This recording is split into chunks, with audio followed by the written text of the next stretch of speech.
नमस्कार, बुलेटिन में आप सभी दर्शकों का स्वागत है। मैं हूं साइमा खान। सबसे पहले नजर हेडलाइंस पर।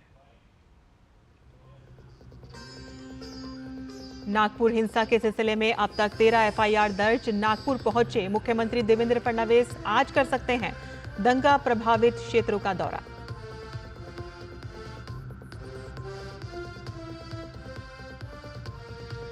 सीबीआई ने नोएडा स्पोर्ट्स सिटी परियोजना मामले में 3 एफआईआर की दर्ज। दिल्ली और नोएडा में ली तलाशी। 9,000 करोड़ रुपए से ज्यादा के घोटाले का है आरोप।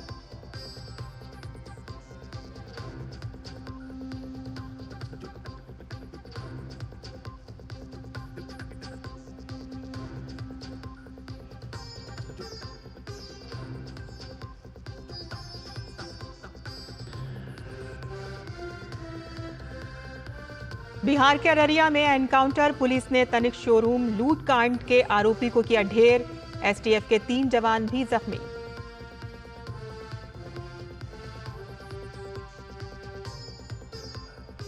इजराइल की सेना गाजा में अंदर तक घुसी। गाजा के एकमात्र कैंसर अस्पताल को बनाया निशाना। संघर्ष विराम खत्म होने के बाद अब तक 600 फिलिस्तीनी नागरिक मारे गए।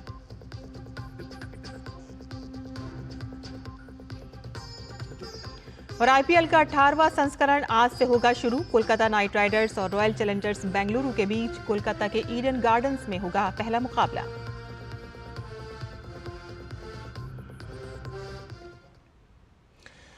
और समाचार विस्तार से, जहां नागपुर में हिंसा मामले में अब तक पुलिस ने 14 लोगों को गिरफ्तार किया है, जिससे इस मामले में अब तक पकड़े गए लोगों की कुल संख्या 105 हो गई है। नागपुर हिंसा के सिलसिले में 10 किशोर भी हिरासत में लिए गए हैं। इस हिंसा को लेकर 3 नई प्राथमिकी भी दर्ज की गई हैं। कुल मिलाकर इस मामले में अब तक 13 प्राथमिकी दर्ज की गई हैं। नागपुर के पुलिस आयुक्त रविंद्र कुमार सिंघल ने कहा कि शहर के कुछ हिस्सों से कर्फ्यू हटाने का फैसला उच्च स्तरीय समीक्षा बैठक के बाद लिया जाएगा। महाराष्ट्र के मुख्यमंत्री देवेंद्र फडणवीस नागपुर में मौजूद हैं। फडणवीस कल शाम को नागपुर पहुंच गए थे। मुख्यमंत्री आज शहर के दंगा प्रभावित इलाकों का दौरा कर सकते हैं। और इसी पर ताज़ा जानकारी के लिए आइए अपने संवाददाता योगेश शीतल से बात करते हैं, जो इस वक्त नागपुर में मौजूद हैं। योगेश, देवेंद्र फडणवीस इस वक्त नागपुर में हैं। किस तरह का उनका दौरा रहने वाला है और क्या वो प्रभावित इलाकों का भी दौरा कर सकते हैं?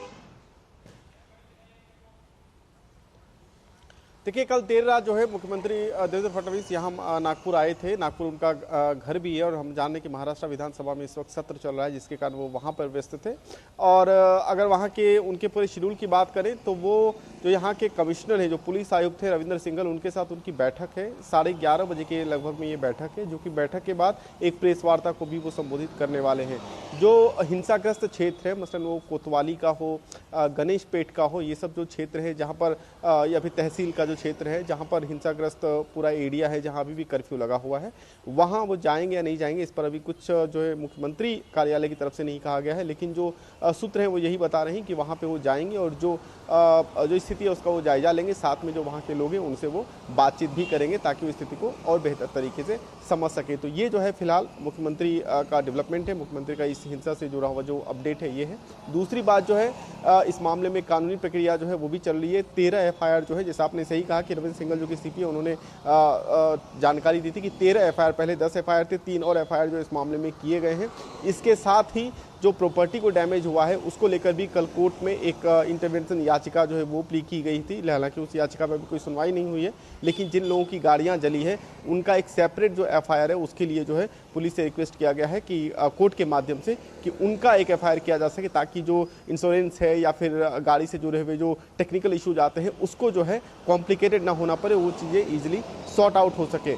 फहीम खान जो कि मेन एक्यूज्ड है वो फिलहाल जो है न्यायिक हिरासत में है। हालांकि उसकी पुलिस हिरासत की जो मांग है अभियोजन पक्ष के द्वारा उसको रिजर्व रखा गया है, क्योंकि उसने कुछ जो है वो स्वास्थ्य संबंधित इशू उसने कोर्ट को बताया था जब वर्चुअली उसको प्रोड्यूस किया गया था कोर्ट में। तो उसको उसके लिए जो नागपुर का जो सरकारी अस्पताल है वहाँ पे उसका ट्रीटमेंट भी हुआ। ट्रीटमेंट के बाद जो उसको वहाँ से डिस्चार्ज कर दिया गया, लेकिन अभी उसको 14 दिन की न्यायिक हिरासत में भेजा गया है। लेकिन इसके साथ ही जो अभियोजन पक्ष है, कल जो अभियोजन पक्ष की वकील है उनसे हमारी बात हो रही थी, उन्होंने कहा कि जो पुलिस कस्टडी का जो राइट है वो अभी तक रिजर्व रखा गया है। तो ये मान के चलिए कि उसको कभी भी जो है प्रोडक्शन वारंट के जरिए कोर्ट में पेश किया जा सकता है। जी सैमा। योगेश, जैसा कि आपने बताया कि अभी वहां पर कर्फ्यू लगा हुआ है और आज देवेंद्र फडणवीस पुलिस के आला अधिकारियों के साथ बैठक करने जा रहे हैं, तो क्या कर्फ्यू को हटाया जाए या नहीं हटाया जाए, इस पर भी कोई फैसला हो सकता है? देखिए, समीक्षा बैठक के बाद ही इस पर कोई फैसला लिया जाएगा, क्योंकि जो पुलिस महकमा है वो यही कह रहा है। जो खुद कमिश्नर ने कल, जब हम लोग कल पूरे दिन वहाँ उस क्षेत्र में थे, तो उन्होंने यही कहा कि हम पहले अभी स्थिति का जायजा लेंगे। वो कई स्तरों पर किया जाएगा, क्योंकि कई सारे एक्यूज्ड हैं जिनकी धरपकड़ अभी जारी है। अगर आप शुरू से देखेंगे तो पहले 19 एक्यूज्ड पकड़े गए थे, बाद में 2 और पकड़े गए, बाद में संख्या 51 हुई, उसके बाद 99 हुई, अभी फिर 100 से ज़्यादा एक्यूज जो है वो पकड़े गए हैं। तो अभी जो पुलिस हो या साइबर सेल हो या महाराष्ट्र ATS हो या फोरेंसिक की जो टीम है, जो अलग अलग एजेंसी जो कोऑर्डिनेटेड एफर्ट्स कर रही है जो एक्यूज है उनकी धरपकड़ में, वो फिलहाल महत्वपूर्ण है। तो कोशिश ये की जा रही है कि उसको पकड़ा जाए, क्योंकि ऐसा ना हो कि फिर पता चले कि जो एक्यूज है या जो सस्पेक्ट है या जो की सस्पेक्ट, क्योंकि जो 6 लोग हैं जिन पे की 6 आरोपी है जिन पे की देशद्रोह का मुकदमा लगा हुआ है, हो सकता है कि उन्होंने बैठक की होगी, क्योंकि ये बात कल ही सामने आई थी कि इस हिंसा से पहले एक बैठक भी हुई थी। तो क्या वो लोग कहाँ पे हैं, उनको मुझे लगता है वो ट्रेस करने के लिए कर्फ्यू के बहुत सारे एस्पेक्ट होते हैं, उसको देखते हुए ही कोई फैसला जो है वो लिया जाएगा। तो अभी इस पर मुझे लगता है मुख्यमंत्री जब बैठक होगी CP के साथ, तब चीज़ें और स्पष्ट हो पाएगी, और कर्फ्यू में ढील देनी है या कर्फ्यू को पूरी तरीके से हटा लेना है, उस पर कोई फैसला उसके बाद ही होगा। जी योगेश, बहुत बहुत शुक्रिया इस तमाम जानकारी के लिए। और आगे बढ़ते हैं और यहां हम लेते हैं छोटा सा ब्रेक। आप देखते रहिए DD न्यूज़। जब धरती चीर कर निकलता है लोहे का पत्थर और मिलता है मोंगिया के जोश से, फिर तपता है, पिघलता है और बनता है फौलाद। अब होता है सरिया सारी खूबियों के साथ। मोंगिया स्टील, मजबूत देश का मजबूत सरिया। ब्रेक के बाद आपका फिर से स्वागत है। बिहार के अररिया जिले में आज तड़के STF की अपराधियों के साथ हुई मुठभेड़ में तनिष्क शोरूम लूट कांड का आरोपी ढेर हो गया। अररिया पुलिस के अनुसार आज सुबह STF को 2 अपराधियों के मूवमेंट की सूचना मिली थी और इसी आधार पर मौके की घेराबंदी की गई। पुलिस ने ललकारा तो वो भागने लगे और फायरिंग करने लगे। STF ने जवाबी कार्रवाई की, जिसमें एक अपराधी घायल हो गया। उसे अस्पताल भेजा गया, जहां उसकी मौत हो गई। मृतक अपराधी की पहचान चुनमुन झा के रूप में हुई है। वहीं दूसरा अपराधी मौके से फरार हो गया, जिसकी तलाश में पुलिस की टीमें लगी हुई हैं। एनकाउंटर में STF के 3 जवान भी घायल हुए हैं। सुबह STF विशेष कार्यबल को और इन्फॉर्मेशन था, उसी सूचना पर यहाँ छापामारी किया गया, जिसमें अपराधकर्मी 2 थे, वो भागने लगे। उनको बार बार रोकने के बावजूद भी वो लोग गोली फायरिंग कर दिए पुलिस पर। इसके आत्मरक्षार्थ STF की टीम ने भी फायरिंग किया। जो हमारे STF के भी 2-3 लड़के घायल हैं, उन्हें भी इलाज के लिए भेजा गया है।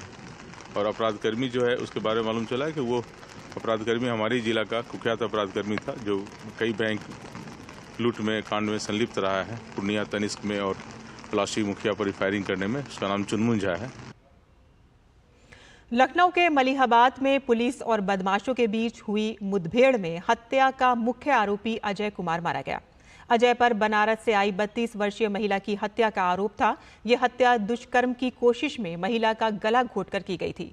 DCP पश्चिमी और क्राइम ब्रांच की टीम ने अजय को पकड़ने के लिए महमूद नगर इलाके में घेराबंदी की। इस दौरान अजय ने भागने की कोशिश की और पुलिस पर फायरिंग कर दी। जवाबी कार्रवाई में पुलिस की गोली लगने से वह घायल हो गया और उसे अस्पताल ले जाया गया, जहां डॉक्टरों ने उसे मृत घोषित कर दिया। पुलिस के अनुसार अजय पर हत्या, लूट और अन्य गंभीर मामलों में 1 दर्जन से अधिक मुकदमे दर्ज थे। उसकी गिरफ्तारी पर 1 लाख रुपए का इनाम घोषित था। पुलिस ने हत्या में इस्तेमाल किया गया ऑटो रिक्शा भी बरामद कर लिया है।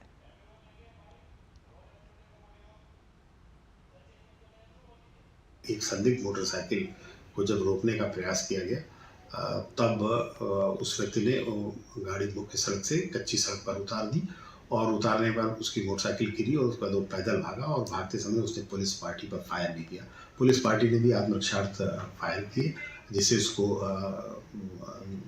वो घायल हो गया और उसको तत्काल CSC में भेजा गया और वहाँ से उसको ट्रामा सेंटर रेफर कर दिया गया।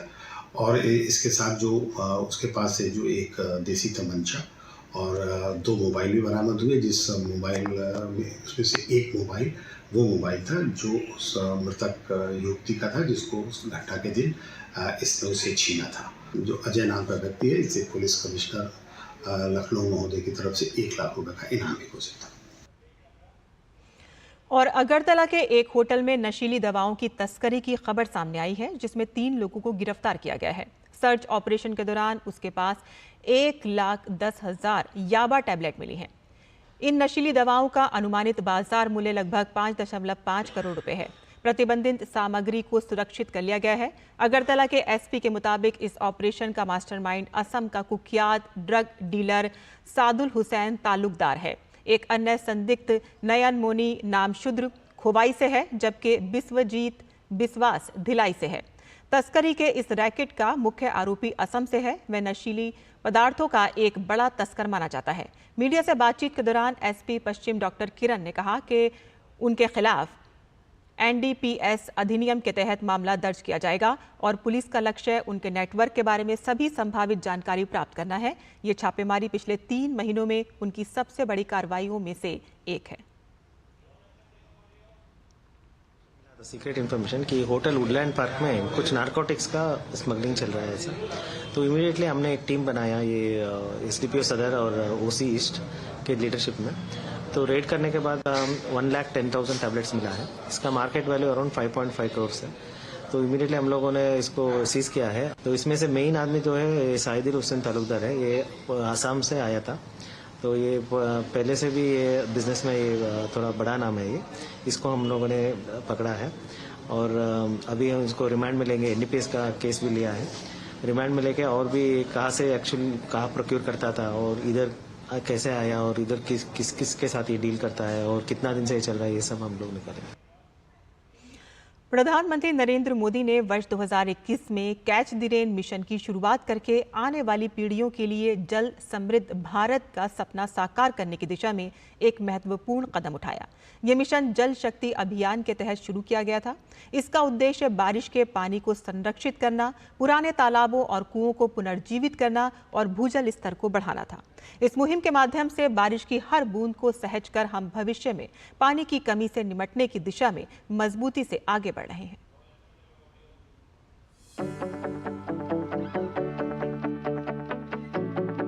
जब हम पानी की समस्या के समाधान की बात करते हैं तो पानी को बचाना यानी जल संरक्षण भी उतना ही जरूरी हो जाता है। आज देश भर में एक अभियान चलाया जा रहा है, कैच द रेन, बूंद बूंद पानी को पकड़ो। कैच द रेन का मतलब है जहां बारिश का पानी गिरे उसे व्यर्थ नहीं जाने देना।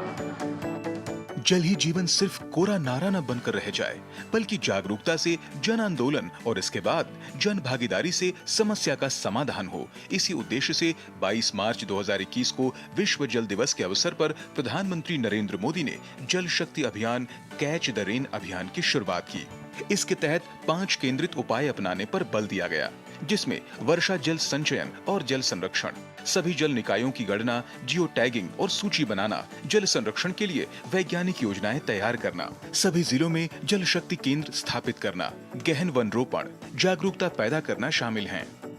जल शक्ति अभियान कैच द रेन देश भर के सभी ग्रामीण और शहरी क्षेत्रों के ब्लॉकों को कवर करने वाली एक वार्षिक गतिविधि बन गई है। अभियान की सफलता का पैमाना इसी बात से निकाला जा सकता है कि पारंपरिक जल निकायों को पुनर्जीवित करने और कुशल जल उपयोग पर ध्यान केंद्रित करते हुए 1,67,00,000 से अधिक जल संरक्षण कार्यों को पूरा किया जा चुका है। 2021 में अभियान की शुरुआत के बाद से इसे हर साल नई धार दी गई। पिछले साल इस अभियान के 5वें संस्करण का शुभारंभ किया गया। गया, जिसकी थीम नारी शक्ति से जल शक्ति रखा गया। इसमें जल संरक्षण और प्रबंधन में महिलाओं की अभिन्न भूमिका पर जोर दिया गया। बूंद बूंद पानी की बचत सरकार के प्रयासों से सुनिश्चित की जा रही है और अब ये हम सभी का फर्ज बनता है कि प्रधानमंत्री नरेंद्र मोदी के आह्वान के साथ हम खुद भी जुड़ें ताकि आने वाली पीढ़ियों का भविष्य सुरक्षित हो सके। अगर देश ने पानी की बचत पर ध्यान नहीं दिया, पानी का दोहन नहीं रोका, तो आने वाले दशकों में स्थिति बहुत ज्यादा बिगड़ जाएगी। और हमारे पूर्वजों ने हमें पानी दिया है, ये हमारी जिम्मेवारी है कि हमारी आगे वाली पीढ़ी को हमें पानी सुरक्षित देकर के जाना चाहिए। और बुलेटिन में फिलहाल इतना ही। हमें अनुमति दें, लेकिन आप देखते रहिए डीडी न्यूज़। नमस्कार।